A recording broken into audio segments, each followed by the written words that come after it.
ದೆಹಲಿಯಲ್ಲಿ ವಿದ್ಯಾರ್ಥಿಗಳ ಮೇಲಿನ ಪೊಲೀಸ್ ಹಿಂಸಾಚಾರದ ಬಗ್ಗೆ ಇನ್ನೂ ಪ್ರಶ್ನೆಗಳಿವೆ ಮತ್ತು ಅದಕ್ಕಾಗಿ ರಾಹುಲ್ ಗಾಂಧಿ ಅವರು ಅಮಿತ್ ಶಾ ಅವರನ್ನ ನಿರಂತರವಾಗಿ ಪ್ರಶ್ನೆ ಮಾಡ್ತಾ ಇದ್ದಾರೆ. ಯಾವುದೇ ಪ್ರತಿಕ್ರಿಯೆ ಬರದೇ ಇರುವಾಗಲೂ ಕೂಡ ರಾಹುಲ್ ಗಾಂಧಿ ಅಮಿತ್ ಶಾ ಅವರಿಂದ ಉತ್ತರಕ್ಕಾಗಿ ಕೇಳ್ತಾ ಇರುವಂತಹ ರೀತಿ ತೀಕ್ಷ್ಣವಾಗಿದೆ.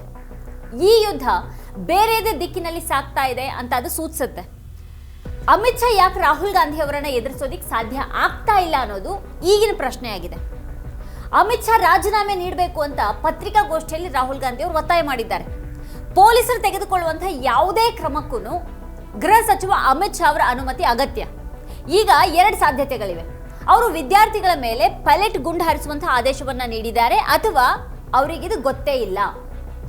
ಆದೇಶ ನೀಡಿದ್ರೆ ಅವರು ಈ ವಿಷಯದಲ್ಲಿ ತಪ್ಪಿತಸ್ಥ. ಇನ್ನು ಎರಡನೇ ಸಾಧ್ಯತೆ ಅಂತ ಅಂದ್ರೆ ಅವರು ಅಸಮರ್ಥರು. ಮೂರನೇ ಸಾಧ್ಯತೆನೇ ಇಲ್ಲ ಅಂತ ರಾಹುಲ್ ಗಾಂಧಿ ಅವರು ಹೇಳಿದ್ದಾರೆ.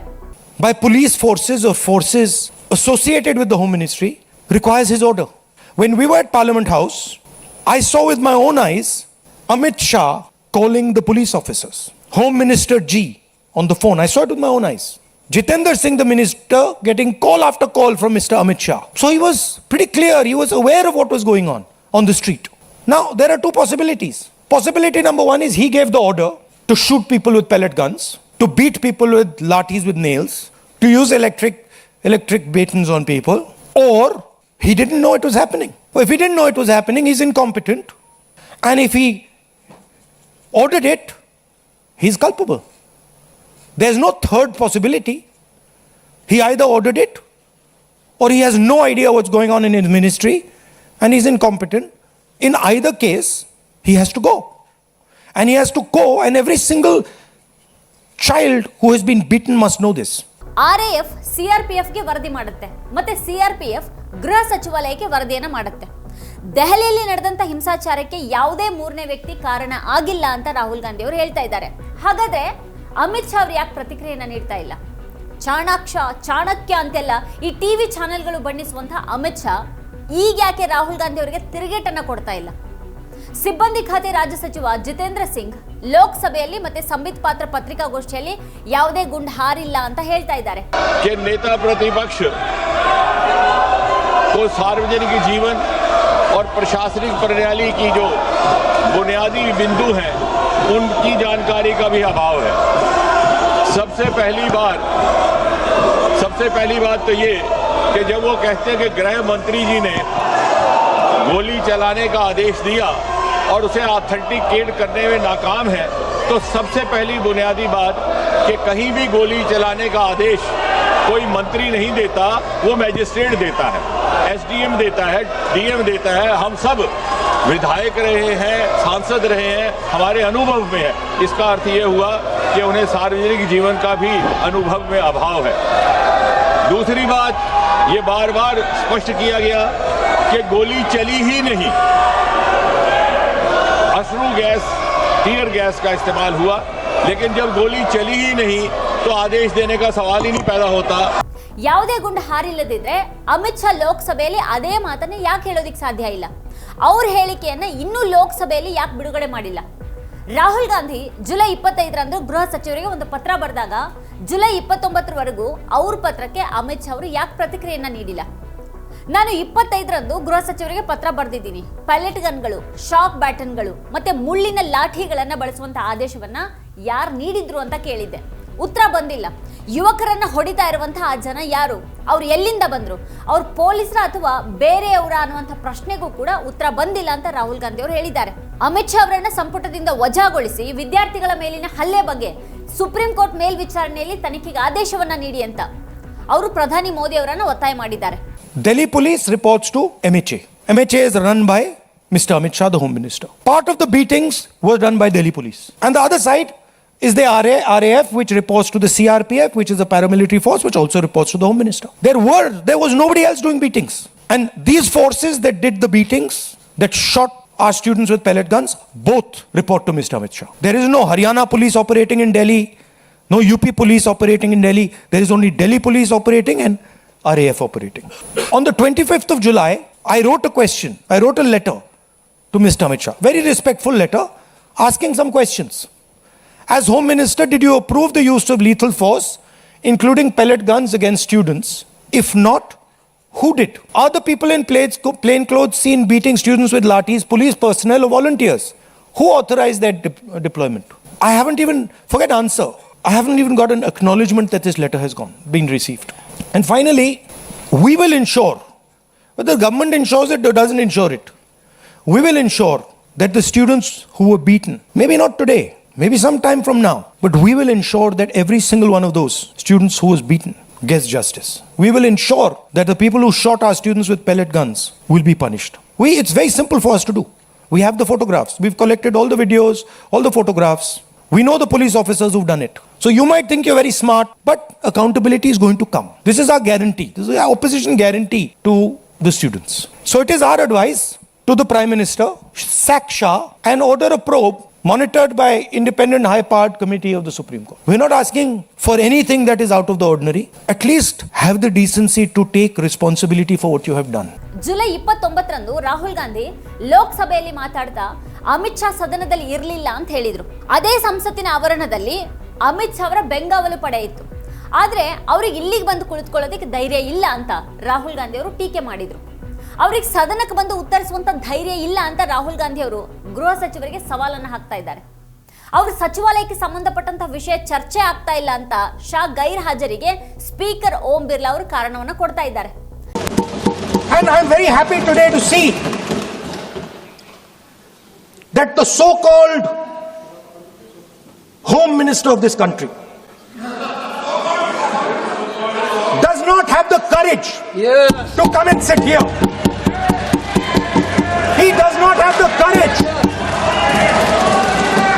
to come and sit here. Sir, please. आज प्रश्न I saw the Home माननीय Minister. मंत्री जी बैठे हैं, जिनका विधेयक है वो बैठे हैं. I saw the Home Minister, sir. Carcade. Sir, I saw the carcade. 30 cars. With the Home Minister sitting inside the car. Like that. Looking. Shaking. Rahul Gandhi Amit Shah ಅವರ ಹೆಸರನ್ನ ಪ್ರಸ್ತಾಪ ಮಾಡಿದಾಗ ಆಡಳಿತ ಪಕ್ಷದ ಸದಸ್ಯರು ನಿಯಮ ಪುಸ್ತಕವನ್ನ ಹಿಡಿದು ಪುರಾವೆಗಳನ್ನ ಕೋರಿದ್ರು. ಗುಂಡು ಹಾರಿಸೋದಕ್ಕೆ ಗೃಹ ಸಚಿವಾಲಯ ಆದೇಶ ನೀಡಿದೆ ಅಂತ ಸಾಬೀತುಪಡಿಸುವ ಹಾಗೆ ಕೇಳಿದ್ರು. ಸಮಾಜವಾದಿ ಪಕ್ಷದ ಅಧ್ಯಕ್ಷ ಅಖಿಲೇಶ್ ಯಾದವ್ ಪ್ರತಿಕ್ರಿಯೆಯನ್ನ ನೀಡ್ತಾ, ಹಾಗಾದ್ರೆ ಸರ್ಕಾರ ಗುಂಡು ಹಾರಿಸೋದಕ್ಕೆ ಆದೇಶ ನೀಡಿದೆ ಅಂತ ನಿಮಗೆ ಹೇಳಬೇಕಾ ಅಂತ ಅವ್ರು ಪ್ರಶ್ನೆ ಮಾಡಿದ್ರು. ವಿರೋಧ ಪಕ್ಷದ ನಾಯಕರು ಸರ್ಕಾರದ ವಿರುದ್ಧ ಗಂಭೀರ ಆರೋಪವನ್ನ ಮಾಡಿದ್ರೆ ಪೊಲೀಸರು ಯಾರ ಆದೇಶದ ಮೇರೆಗೆ ಮಕ್ಕಳು, ವಿದ್ಯಾರ್ಥಿಗಳು ಮತ್ತೆ ಯುವಕರ ವಿರುದ್ಧ ಈ ರೀತಿ ವರ್ತಿಸಿದ್ರು ಅನ್ನೋದನ್ನ ಕಂಡುಹಿಡಿಯೋದು ಸರ್ಕಾರದ ಜವಾಬ್ದಾರಿಯಾಗಿದೆ ಅಂತ ಅಖಿಲೇಶ್ ಯಾದವ್ ಅವರು ಹೇಳಿದ್ರು. ಈಗ ರಾಹುಲ್ ಗಾಂಧಿ ಅವರು ಗೃಹ ಸಚಿವ ಅಮಿತ್ ಶಾ ರಾಜೀನಾಮೆಯನ್ನ ನೀಡಲೇಬೇಕು ಅಂತ ಪಟ್ಟು ಹಿಡಿದಿದ್ದಾರೆ. ಅಮಿತ್ ಶಾ ಮಸ್ಟ್ ಗೋ ಅಂತ ಅವರು ಗಟ್ಟಿಯಾಗಿ ಆಗ್ರಹಿಸಿದ್ದಾರೆ. ಧರ್ಮೇಂದ್ರ ಪ್ರಧಾನ್ ಬಳಿಕ ನಿತಿನ್ ಗಡ್ಕರಿ ರಾಜೀನಾಮೆಗೆ ವ್ಯಾಪಕ ಆಗ್ರಹ ಬರಲಿದೆ ಅಂತ ಊಹಿಸಲಾಗಿತ್ತು. ಈಗಾಗಲೇ ಆ ಬಗ್ಗೆ ಆಗ್ರಹಗಳು ಪ್ರಾರಂಭ ಕೂಡ ಆಗಿವೆ. ಆದ್ರೆ ರಾಹುಲ್ ಗಾಂಧಿ ಇಡೀ ಆಟವನ್ನ ಬದಲಿಸಿದ ಕಾಣ್ತಾ ಇದೆ. ಅವರು ನೇರವಾಗಿ ಅಮಿತ್ ಶಾ ಅವರನ್ನೇ ಟಾರ್ಗೆಟ್ ಮಾಡಿದ್ದಾರೆ. ಅಮಿತ್ ಶಾ ಹೋಗ್ಬೇಕು ಅಂತ ರಾಹುಲ್ ಗಾಂಧಿ ಅವರು ಆಗ್ರಹಿಸ್ತಾ ಇದ್ದಾರೆ. ಇದು ಮೋದಿ ಸರ್ಕಾರಕ್ಕೆ ಅನಿರೀಕ್ಷಿತವಾಗಿತ್ತು. ವಿದ್ಯಾರ್ಥಿಗಳ ಮೇಲಿನ ಪೊಲೀಸ್ ದೌರ್ಜನ್ಯದ ವಿರುದ್ಧದ ರಾಜಕೀಯ ಹೋರಾಟ ಈಗ ಅಮಿತ್ ಶಾ ಮನೆ ಬಾಗಿಲಿಗೆ ಬಂದು ತಲುಪಿದೆ ಅನ್ನೋದು ಅದು ಬಹುಶಃ ನಿರೀಕ್ಷೆ ಮಾಡಿರಲಿಲ್ಲ. ಈಗ ರಾಹುಲ್ ಗಾಂಧಿ ಅವರ ಆಗ್ರಹದಿಂದ ಒಂದು ಕಡೆಗೆ ಬಿಜೆಪಿ ಕಂಗೆಟ್ಟಿದ್ರೆ ಇನ್ನೊಂದು ಕಡೆಗೆ ಇಡೀ ರಾಜಕೀಯ ಚರ್ಚೆಯ ದಿಕ್ಕೇ ಬದಲಾಗಿದೆ. ಜುಲೈ 20ರ ಹಿಂಸಾಚಾರದ ಬಗ್ಗೆ ರಾಹುಲ್ ಗಾಂಧಿ ನಿರಂತರವಾಗಿ ಪ್ರಶ್ನೆಗಳನ್ನ ಕೇಳ್ತಾನೆ ಇದ್ದಾರೆ. ದೆಹಲಿ ಪೊಲೀಸರೊಂದಿಗೆ ಕೋಲುಗಳನ್ನ ಹಿಡಿದು ವಿದ್ಯಾರ್ಥಿಗಳನ್ನ ಹೊಡಿತಾ ಇದ್ದಂತಹ ಸಾದಾ ಉಡುಪಿನಲ್ಲಿದ್ದಂತಹ ಜನ ಯಾರು ಅನ್ನುವಂಥ ಪ್ರಶ್ನೆಗಳನ್ನ ಕೂಡ ಅಲ್ಲಿ ಕೇಳಲಾಯಿತು. ಅವ್ರ ಚಿತ್ರಗಳು ಸಾಮಾಜಿಕ ಮಾಧ್ಯಮದಲ್ಲಿ ವೈರಲ್ ಆಗಿದ್ವು. ಮತ್ತೆ ಈಗ ಅವ್ರ ವಿಷಯ ಮರ್ತೇ ಹೋಗಿದೆ. ಆದ್ರೆ ರಾಹುಲ್ ಗಾಂಧಿ ಅವರು ಮಾತ್ರ ಮರ್ತಿಲ್ಲ ಅದನ್ನ. ಮತ್ತೆ ವಿದ್ಯಾರ್ಥಿಗಳ ಮೇಲೆ ಪೊಲೀಸ್ ಹಿಂಸಾಚಾರ ನಡೆದಿದೆ, ಅಮಿತ್ ಶಾ ಇದ್ರ ಹಿಂದಿದ್ದಾರೆ ಅನ್ನುವಂಥ ತಮ್ಮ ನಿಲುವಿನಿಂದ ರಾಹುಲ್ ಗಾಂಧಿ ಅವರು ಹಿಂದೆ ಸರಿದೇನೆ ನಿಂತ್ಕೊಂಡಿದ್ದಾರೆ. ಆದ್ರೆ ಇದರಲ್ಲಿ ಅಮಿತ್ ಶಾ ಅವ್ರ ಪಾತ್ರ ಇಲ್ಲ ಅಂತ ಬಿಜೆಪಿ ಹೇಳ್ಕೊಳ್ತಾ ಇದೆ. ಗುಂಡು ಹಾರಿಸೋದ್ರಿಂದ ಹಿಡ್ಕೊಂಡು ಪೈಲಟ್ ಗನ್ ಬಳಕೆಯವರೆಗೆ ಹಲವಾರು ದಿನಗಳಿಂದನೂ ಮಾಧ್ಯಮ ವರದಿಗಳು ಪ್ರಸಾರ ಆಗ್ತಾ ಇವೆ. ಈ ವಿಷಯವನ್ನ ತನಿಖೆ ಮಾಡಬೇಕು ಅಂತ ಸುಪ್ರೀಂ ಕೋರ್ಟ್ ಹೇಳಿದೆ. ಆದ್ರೆ ತನಿಖೆಗೆ ಆದೇಶ ನೀಡೋ ಮೊದಲು ದೆಹಲಿ ಸರ್ಕಾರ ಮತ್ತೆ ಕೇಂದ್ರ ಸರ್ಕಾರ ಅದ್ರ ಬಗ್ಗೆ ಅಫಿಡೇವಿಟ್ ಅನ್ನ ಸಲ್ಲಿಸಬೇಕು. ಹಾಗಾದ್ರೆ ದೆಹಲಿಯಲ್ಲಿ ಯಾವುದೇ ಗುಂಡು ಹಾರಿಸಲಾಗಿಲ್ಲ ಅಂತ ಜಿತೇಂದ್ರ ಸಿಂಗ್ ನ್ಯಾಯಾಲಯದಲ್ಲಿ ಹೇಳಿದ್ದಾರಾ? ಗುಂಡು ಹಾರಿಸೋಕೆ ಯಾವುದೇ ಆದೇಶನೇ ನೀಡಲಾಗಿಲ್ವಾ? ಮುಖ್ಯ ನ್ಯಾಯಮೂರ್ತಿ ಸೂರ್ಯಕಾಂತ್ ಕೂಡ ಹೊಣೆಗಾರಿಕೆಯನ್ನ ನಿಗದಿಪಡಿಸೋದ್ರ ಬಗ್ಗೆ ಹೇಳಿದ್ದಾರೆ. ಮತ್ತೆ ರಾಹುಲ್ ಗಾಂಧಿ ಕೂಡ ಅಮಿತ್ ಶಾ ಅವರನ್ನ ಅದೇ ಪ್ರಶ್ನೆ ಕೇಳ್ತಾ ಇದ್ದಾರೆ. ಪಾರ್ಲಿಮೆಂಟ್ ಸ್ಟ್ರೀಟ್ ಪೊಲೀಸ್ ಠಾಣೆಯ ಸಾಮಾನ್ಯ ಡೈರಿ ನಮೂದನ್ನು ಉಲ್ಲೇಖ ಮಾಡಿದಂತಹ ದಿ ಹಿಂದೂ ವರದಿ ಮಹತ್ವದ ವಿವರವನ್ನು ಬಹಿರಂಗಪಡಿಸಿದೆ. ಡಿಸಿಪಿ ಆದೇಶದ ಮೇರೆಗೆ ಆರ್ಎಫ್ ಡೆಪ್ಯೂಟಿ ಕಮಾಂಡೆಂಟ್ 55 ಸುತ್ತು ನಾನ್ ಎಲೆಕ್ಟ್ರಿಕಲ್ ಶೆಲ್ಗಳು, 15 ಸುತ್ತು ಎಲೆಕ್ಟ್ರಿಕ್ ಶೆಲ್ಗಳು, 5 ಅಶ್ರವಾಯು ಗ್ರೆನೇಡ್ಗಳು ಮತ್ತೆ ಪ್ಲಾಸ್ಟಿಕ್ ಪೆಲೆಟ್ಗಳ ಜೊತೆಗೇನೆ ಬ್ಯಾಲಿಸ್ಟಿಕ್ ಕಾರ್ಟ್ರಿಡ್ಜ್ಗಳನ್ನು ಬಳಸಲಾಗಿದೆ ಅಂತ ಆರ್ಎಎಫ್ ದಾಖಲಿಸಿದೆ ಅಂತ ವರದಿ ಹೇಳುತ್ತೆ. ಈ ಆದೇಶ ಡಿಸಿಪಿಯಿಂದ ಬಂದಿದೆ. ಕ್ಷಿಪ್ರ ಕಾರ್ಯಪಡೆ ತಾನಾಗಿನೇ ಇದನ್ನೆಲ್ಲ ಮಾಡೋದಕ್ಕೆ ಸಾಧ್ಯ ಇಲ್ಲ. ಡಿಸಿಪಿ ಶ್ರೇಣಿಯ ಮತ್ತೊಬ್ಬ ಅಧಿಕಾರಿ ಜನಸಮೂಹವನ್ನ ಚದುರಿಸೋದಿಕ್ಕೆ ಬಲ ಮತ್ತೆ ಬಂದೂಕುಗಳನ್ನ ಬಳಸೋದಿಕ್ಕೆ ಆದೇಶವನ್ನ ನೀಡಿದ್ದಾರೆ ಅನ್ನುವಂಥ ವರದಿ ಕೂಡ ಇದೆ. ಪೈಲಟ್ ಗುಂಡು ಹಾರಿಸಿರುವಂತಹ ವರದಿಗಳಿವೆ, ಗುಂಡೇಟಿನ ಗಾಯಗಳ ಬಗ್ಗೆ ಕೂಡ ವರದಿಗಳಿವೆ. ಆದ್ರೆ ಗೃಹ ಸಚಿವರು ಮಾತ್ರ ಇದಕ್ಕೆ ಪ್ರತಿಕ್ರಿಯೆಯನ್ನ ನೀಡ್ತಾ ಇಲ್ಲ. ಗುರುಗ್ರಾಮದ ನೂತನ್ ಅನ್ನೋರ ಕಿವಿಗೆ ಗುಂಡು ಹಾರಿಸಲಾಗಿದೆ ಅಂತ ದಿ ಹಿಂದೂ ಪತ್ರಿಕೆ ವರದಿ ಹೇಳಿದೆ. RML ವೈದ್ಯಕೀಯ ದಾಖಲೆಗಳು ಇದನ್ನ ಉಲ್ಲೇಖ ಮಾಡಿದ್ರು ಕೂಡ ಪೊಲೀಸರು ಇದನ್ನ ನಿರಾಕರಿಸ್ತಾ ಇದ್ದಾರೆ. ಪೈಲಟ್ ಗನ್ ಬಳಸೋದ್ರಿಂದ ಒಬ್ಬ ಹುಡುಗ ದೃಷ್ಟಿ ಕಳ್ಕೊಂಡ ಘಟನೆಯನ್ನ ಸುಪ್ರೀಂ ಕೋರ್ಟ್ ಗಮನಕ್ಕೆ ತೆಗೆದುಕೊಂಡಿದೆ.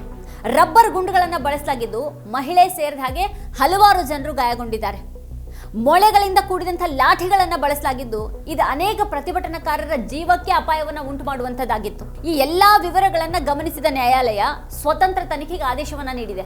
ಸಾಲಿಸಿಟರ್ ಜನರಲ್ ತುಷಾರ್ ಮೆಹ್ತಾ ಅವರು ವಿದ್ಯಾರ್ಥಿಗಳು ಪೊಲೀಸರ ಮೇಲೆ ದಾಳಿ ಮಾಡಿಲ್ಲ ಅಂತ ಹೇಳಿದ್ದಾರೆ. ಇದು ಮಹತ್ವದ ವಿಷಯ. ಪ್ರತಿಭಟನೆಗೆ ಪ್ರವೇಶಿಸಿದಂತಹ ಸಮಾಜ ವಿರೋಧಿ ಅಂಶಗಳು ಆ ರೀತಿ ಮಾಡಿದ್ವು ಅಂತ ಅವ್ರು ಹೇಳಿದ್ರು.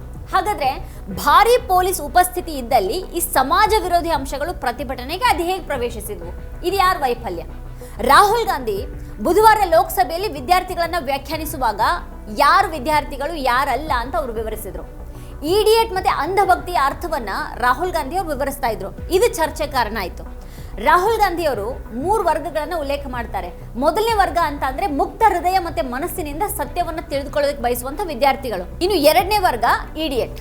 ಇವರು ವಿದ್ಯಾರ್ಥಿಗಳಲ್ಲದೆ ಇದ್ರೂ ಕೂಡ ತಾವು ದೇವರು, ತಮಗೆ ಪ್ರಪಂಚದ ಎಲ್ಲಾ ಜ್ಞಾನ ಇದೆ ಅನ್ನುವಂಥ ಒಂದು ಭ್ರಮೆಯಲ್ಲಿ ಬದುಕುವಂತಹ ಜನರು ಅಂತ ಅವ್ರು ವಿವರಿಸಿದ್ರು. ರಾಹುಲ್ ಗಾಂಧಿ 3ನೇ ವರ್ಗವನ್ನ ಅಂಧಭಕ್ತರು ಅಂತ ಉಲ್ಲೇಖ ಮಾಡಿದಾಗ ಬಿಜೆಪಿ ಸಂಸದರು ಕೆರಳಿದ್ರು.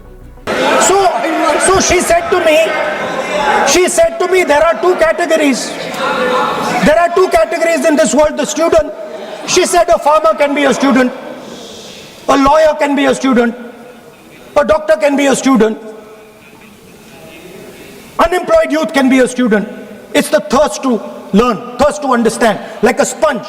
You want to take everything in, you want to understand. It's beautiful. It's even respecting the rest of the universe. What about these idiots? She says to me, these idiots, they don't listen to anything anyone says. I am defining a student, sir. I will let me carry on. Sir, so I said, sir, ये जो student होता है इसका लक्ष्य क्या होता है? तो उसने मुझे बोला स्टूडेंट का लक्ष्य होता है कि वो सच्चाई के पीछे दौड़ता रहता है. उसके लिए सच्चाई मीठी होती है. Truth is sweet. Like Gandhi ji said, the windows of his house are open to all winds. Then I asked a question, sir. मैं सोचा कि यार ये स्टूडेंट है और फिर ये इडियट भी है. तो मैंने उससे पूछा, एक बात बताओ, ये तीसरी कैटेगरी कहां जाती है? उसने कहा कौन सी तीसरी कैटेगरी? मैंने कहा अंधभक्त. इसको कहां डाला जाए? She says to me, अंधभक्त is a person who is absolutely convinced that another idiot is God. So these are the 3 categories: student, idiot, and andhbhakt who follows the idiot. Now, Sambit ಪಾತ್ರ ಅಂತೂ ಅದೇ ನೆಪವನ್ನ ಇಟ್ಕೊಂಡು ಪತ್ರಿಕಾಗೋಷ್ಠಿ ನಡೆಸೋದಿಕ್ಕೆ ಓಡೋಡಿ ಬಂದ್ರು. ಮತ್ತೆ ಜಂತರ ಮಂತರಿಗೆ ಮೂರ್ಖರು ಬಂದಿದ್ರು ಅಂತ ರಾಹುಲ್ ಗಾಂಧಿ ಅವರು ಹೇಳಿದ್ದಾಗಿ ಬಿಂಬಿಸೋದಿಕ್ಕೆ ನೋಡಿದ್ರು. ರಾಹುಲ್ ಗಾಂಧಿ ಅವರು ಹೇಳೋ ಹಾಗೆ ಅಂಧಭಕ್ತ ಮೂರ್ಖನನ್ನ ದೇವರು ಅಂತ ನಂಬುತ್ತಾನೆ, ಮತ್ತೆ ಮೂರ್ಖ ಬಿಂಬಿಸುವಂತ ಸುಳ್ಳು ಇಮೇಜ್ ಅನ್ನ ನಂಬುತ್ತಾನೆ. ಈ ವರ್ಗದಲ್ಲಿರುವಂತಹ ವ್ಯಕ್ತಿ ಹಿಂಸೆಯನ್ನ ನೆಚ್ಚುತ್ತಾನೆ ಮತ್ತೆ ಆತನಿಗೆ ನಿರಂತರವಾಗಿ ಅಧಿಕಾರದ ಅಗತ್ಯ ಇದೆ. ಸ್ಪೀಕರ್ ರಾಹುಲ್ ಗಾಂಧಿ ಅವರ ಭಾಷಣದಿಂದ ಮೂರ್ಖ ಅನ್ನುವಂಥ ಪದವನ್ನ ತೆಗೆದುಹಾಕಿ ಅದನ್ನ ಅಸಂಸದೀಯ ಅಂತ ಕರೆದ್ರು. ಮೂರ್ಖ ಯಾರು ಅಂತ ಇಡೀ ದೇಶದ ಜನರಿಗೇನೆ ಗೊತ್ತಿದೆ. ಆದ್ರೆ ದೇಶದ ಜನರು ಮೂರ್ಖರಲ್ಲ, ಮತ್ತೆ ದೇಶದ ಜನರು ಅಂಧಭಕ್ತರು ಅಲ್ಲ. RSS ನಿಯಂತ್ರಣದಿಂದಾಗಿ ವಿದ್ಯಾರ್ಥಿಯಾಗೋದು ಎಷ್ಟು ಕಷ್ಟಕರವಾಗಿದೆ ಅಂತ ಅಂದ್ರೆ ಮುಕ್ತ ಹೃದಯ ಮತ್ತೆ ಮನಸ್ಸಿನಿಂದ ಯೋಚನೆ ಮಾಡೋದು ಕೂಡ ಅಸಾಧ್ಯ ಆಗ್ತಾ ಇದೆ. RSSನ ಸ್ವಂತ ಕಲ್ಪನೆಗಳನ್ನ ಸತ್ಯ ಅಂತ ಕಲಿಸಲಾಗ್ತಾ ಇದೆ ಅನ್ನೋದನ್ನ ರಾಹುಲ್ ಗಾಂಧಿ ಅವರು ಹೇಳಿದ್ರು. ವಿದ್ಯಾರ್ಥಿ ಅನ್ನುವಂತಹ ಒಂದು ವ್ಯಾಖ್ಯಾನದ ಮೂಲಕ ರಾಹುಲ್ ಗಾಂಧಿ ಜಂತರ್ ಮಂತರ್ಗೆ ಬಂದಂತಹ ವಿದ್ಯಾರ್ಥಿಗಳು ಸಂಘದ ನಿಯಂತ್ರಣ ಮತ್ತೆ ಸಂಘದ ಶಕ್ತಿಯ ವಿರುದ್ಧ ಪ್ರತಿಭಟಿಸಿದ್ರು. ವಿದ್ಯಾರ್ಥಿಗಳು ಭಯದಿಂದ ಮುಕ್ತರಾದ್ರು ಅಂತ ಅವ್ರು ಹೇಳಿದ್ರು. ಸಂಬಿತ್ ಪಾತ್ರ ಇದನ್ನ ಸರಿಯಾಗಿ ಅರ್ಥ ಮಾಡ್ಕೊಂಡಿಲ್ಲ ಅನ್ನೋದು ಸ್ಪಷ್ಟ ಇತ್ತು. ಇನ್ನು ಇದೆಲ್ಲದರ ನಡುವೆನೆ ಮೂಲಭೂತ ವಿಷಯ ಏನು ಅಂತ ಅಂದ್ರೆ ರಾಹುಲ್ ಗಾಂಧಿ ಅಮಿತ್ ಶಾ ರಾಜೀನಾಮೆಗೆ ಪದೇ ಪದೇ ಒತ್ತಾಯ ಮಾಡ್ತಾ ಇದ್ದಾರೆ. ಅಮಿತ್ ಶಾ ರಾಹುಲ್ ಗಾಂಧಿಗೆ ಉತ್ತರವನ್ನ ನೀಡ್ತಾರಾ? ಬಲಿಷ್ಠ ಅಂತ ಪರಿಗಣಿಸಲಾದಂಥ ಈ ನಾಯಕ ಈಗ ಉತ್ತರವನ್ನ ನೀಡಬೇಕಾಗಿತ್ತು. ಅಮಿತ್ ಶಾ ಉತ್ತರಿಸೋದಕ್ಕೆ ಸಾಧ್ಯವಾಗದೇ ಇರುವಂಥದ್ದು ಏನನ್ನಾದ್ರೂ ರಾಹುಲ್ ಗಾಂಧಿ ಅವರು ಕೇಳ್ತಾ ಇದ್ದಾರಾ? ವೀಕ್ಷಕರೇ, ಕುರಿತು ನಿಮ್ಗೆ ಏನು ಅನ್ಸುತ್ತೆ, ಏನು ಅಭಿಪ್ರಾಯ ಇದೆ ಅದನ್ನ ವಿಡಿಯೋ ಕೆಳಗಡೆ ಕಮೆಂಟ್ ಮಾಡಿ ನಮಗೆ ತಿಳಿಸಿ. ಇದೇ ಹೊತ್ತಿನ ಸ್ಪೆಷಲ್ ನೋಡ್ತಾರೆ ವಾರ್ತಾಭಾರತಿ. ನೀವಿನ್ನೂ ವಾರ್ತಾಭಾರತಿ ಯೂಟ್ಯೂಬ್ ಚಾನೆಲ್ ಅನ್ನ ಸಬ್ಸ್ಕ್ರೈಬ್ ಮಾಡಿಲ್ಲ ಅಂತ ಅಂದ್ರೆ ಈ ಕೂಡಲೇ ಸಬ್ಸ್ಕ್ರೈಬ್ ಮಾಡಿ, ಹಾಗೆ ಪಕ್ಕದಲ್ಲೇ ಇರುವಂಥ ಬೆಲ್ ಐಕಾನ್ ಅನ್ನು ಪ್ರೆಸ್ ಮಾಡಿ ನಮ್ಮನ್ನು ಪ್ರೋತ್ಸಾಹಿಸಿ. ನಮ್ಮ ಕಾರ್ಯಕ್ರಮಗಳನ್ನ ನೀವು ನೋಡ್ತಾ ಇದ್ರೆ ನಮ್ಮ ಚಾನೆಲ್ ಅನ್ನ ಸಬ್ಸ್ಕ್ರೈಬ್ ಮಾಡಿ, ಪಕ್ಕದ ಬೆಲ್ ಐಕಾನ್ ಒತ್ತಿ ನಮ್ಮನ್ನ ಬೆಂಬಲಿಸಿ. ಹಾಗೆ ನಮ್ಮ ಕಾರ್ಯಕ್ರಮಗಳನ್ನ ಲೈಕ್ ಮಾಡಿ, ಕಮೆಂಟ್ ಮಾಡಿ, ಅದನ್ನ ಬೇರೆಯವರಿಗೂ ವಾಟ್ಸ್ಆಪ್ ಮೂಲಕ ಶೇರ್ ಮಾಡಿ. ನೀವು ಹೀಗೆ ಮಾಡಿದಾಗ ನಮ್ಮ ಚಾನೆಲ್ ಇನ್ನಷ್ಟು ಮತ್ತಷ್ಟು ಜನರಿಗೆ ತಲುಪಲು ನೀವು ನಮ್ಮೊಂದಿಗೆ ಸಹಕರಿಸಿದ ಹಾಗಾಗುತ್ತೆ. ಇದು ನೀವು ಯಾವುದೇ ಖರ್ಚಿಲ್ಲದೆ ಕೆಲವೇ ಸೆಕೆಂಡುಗಳಲ್ಲಿ ನೀಡಬಹುದಾದ ಸಹಕಾರ. ಧನ್ಯವಾದಗಳು.